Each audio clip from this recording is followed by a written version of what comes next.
Parliament ಅಲ್ಲಿ ತಂದಿರತಕ್ಕಂತ ಈ ಮಹಿಳಾ ರಿಸರ್ವೇಶನ್ ಒಂದು ಬಿಲ್ ಅನ್ನ ಇಂಡಿ ಕೂಟದ ಮಿತ್ರ ಪಕ್ಷಗಳು ವಿರೋಧ ಮಾಡೋ ಮೂಲಕ ಈ ಒಂದು ಪ್ರಜಾಪ್ರಭುತ್ವ ವ್ಯವಸ್ಥೆಯಲ್ಲಿ ಮಹಿಳೆಯರಿಗೆ ಕೊಡಬೇಕಾಗಿರತಕ್ಕಂತ ಗೌರವವನ್ನ ಇವತ್ತು ಅಪಮಾನ ಮಾಡಿದ್ದಾರೆ. ಇವತ್ತು ಮಹಿಳೆಯರಿಗೆ ಏನು ಒಂದು ರಾಜಕೀಯ ಪ್ರಾತಿನಿಧ್ಯವನ್ನ ಕೊಡಬೇಕು ಅಂತೇಳಿ ಸನ್ಮಾನ್ಯ ದೇವೇಗೌಡರು ಸಾಹೇಬರು ಅವರು ಪ್ರಧಾನಮಂತ್ರಿ ಇದ್ದಾಗಲೇ ಆ ಒಂದು ಬಿಲ್ ಅನ್ನು ತರಬೇಕು ಅಂತೇಳಿ ಅದಕ್ಕಾದಂತ ಪ್ರಾರಂಭಗಳನ್ನ ಅವರ ಒಂದು ಅವಧಿಯಲ್ಲಿ ಮಾಡಿರತಕ್ಕಂಥದ್ದು.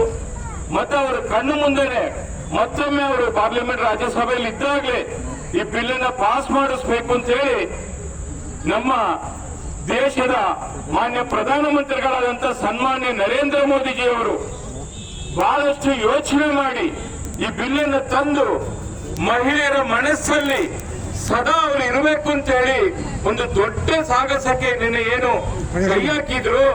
ಅದಕ್ಕೆ ಈ ಇಂಡಿ ಕೂಟದ ಅಧ್ಯಕ್ಷರು ಮತ್ತು ಕಾಪು ಅಂತ ಏನ್ ನಾವೆಲ್ಲ ಕೂಡ ಕರಿತೀವಿ ಸನ್ಮಾನ್ಯ ರಾಹುಲ್ ಗಾಂಧಿ ಅವರು ಏನು ಇದನ್ನು ವಿರೋಧ ಮಾಡಿ ಏನು ಅವರ ಮಿತ್ರ ಪಕ್ಷಗಳು ಕೂಡ ಸೇರಿ ಇವತ್ತು ಆ ಬಿಲ್ ಅನ್ನ ತಿರಸ್ಕಾರ ಮಾಡಿದ್ದಾರೆ. ಅದಕ್ಕೆ ಜನ ಮುಂದಿನ ದಿನಗಳಲ್ಲಿ ಮಹಿಳೆಯರಿಗೇನು ಚುನಾವಣೆ ಬರ್ತಾ ಇದೆ 5 ರಾಜ್ಯಗಳ ಚುನಾವಣೆಯಲ್ಲಿ ತಕ್ಕ ಪಾಠವನ್ನ ಕಲಿಸಿ ನಿಮ್ಮನ್ನ ಮನೆ ಕಳಿಸೋ ಮೂಲಕ ಜನ ಉತ್ತರ ಕೊಡ್ತಾರೆ ಅಂತೇಳಿ ಈ ಸಂದರ್ಭದಲ್ಲಿ ನಾನು ಹೇಳಲಿಕ್ಕೆ ಬಯಸ್ತಾ ಇದ್ದೇನೆ.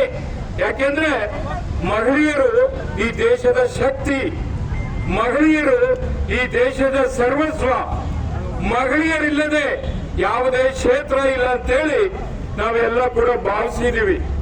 ಅದಕ್ಕೆ ನಮ್ಮ ಸನ್ಮಾನ್ಯ ದೇವೇಗೌಡರು 25 ವರ್ಷ ಹಿಂದೇನೆ ನಮ್ಮ ಜೆಡಿಎಸ್ ಪಕ್ಷದ ಚಿಹ್ನೆಯನ್ನು ಕೂಡ ಮಹಿಳೆಯರ ಒಂದು ಭಾವಚಿತ್ರ ಇರತಕ್ಕಂಥದನ್ನ ಮಾಡಿರತಕ್ಕಂಥದ್ದು.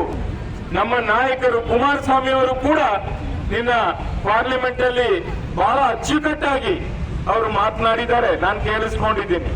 ಆದ್ರೆ ಇಲ್ಲಿನ ಕಾಂಗ್ರೆಸ್ ಸರ್ಕಾರ ಇವತ್ತು ಕಾಂಗ್ರೆಸ್ ನಾಯಕರುಗಳು ಹಲವಾರು ನಾಯಕರುಗಳ ಹೇಳಿಕೆಗಳನ್ನ ನಾನು ಗಮನಿಸಿದ್ದೀನಿ.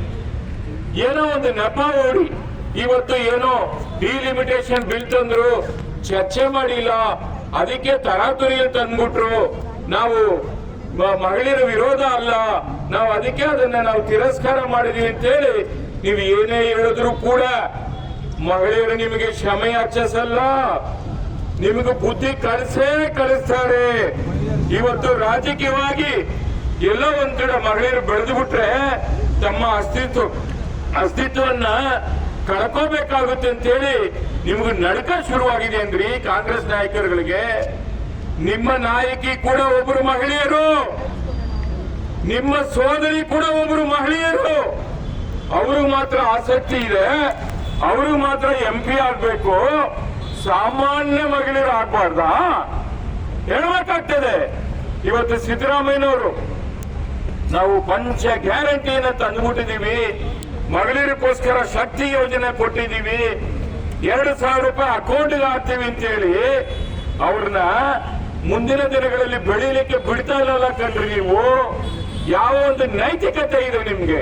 ಕಾಂಗ್ರೆಸ್ ಪಕ್ಷದವ್ರಿಗೆ ಮಾನ ಮರ್ಯಾದೆ ಏನಾದ್ರು ಇದ್ದಿದ್ರೆ ನೀವು ನರೇಂದ್ರ ಮೋದಿ ಅವರು ಒಳ್ಳೆ ಕಾರ್ಯಕ್ರಮ ಮಾಡ್ತಾ ಇದ್ದೀರಿ, ಬನ್ನಿ ನಿಮ್ ಜೊತೆಲಿ ನಾವು ಕೈ ಜೋಡಿಸ್ತೀವಿ ಅಂತೇಳಿ ನಿನ್ನೆ ಹೋಟೆಲ್ ಪಾಲ್ಗೊಂಡು ಆ ಬಿಲ್ ಅನ್ನ ಪಾಸ್ ಮಾಡಿ ಇವತ್ತು ಇಡೀ ದೇಶಾದ್ಯಂತ ಸಂಭ್ರಮಾಚರಣೆ ಮಾಡಬೇಕಾಗಿತ್ತು.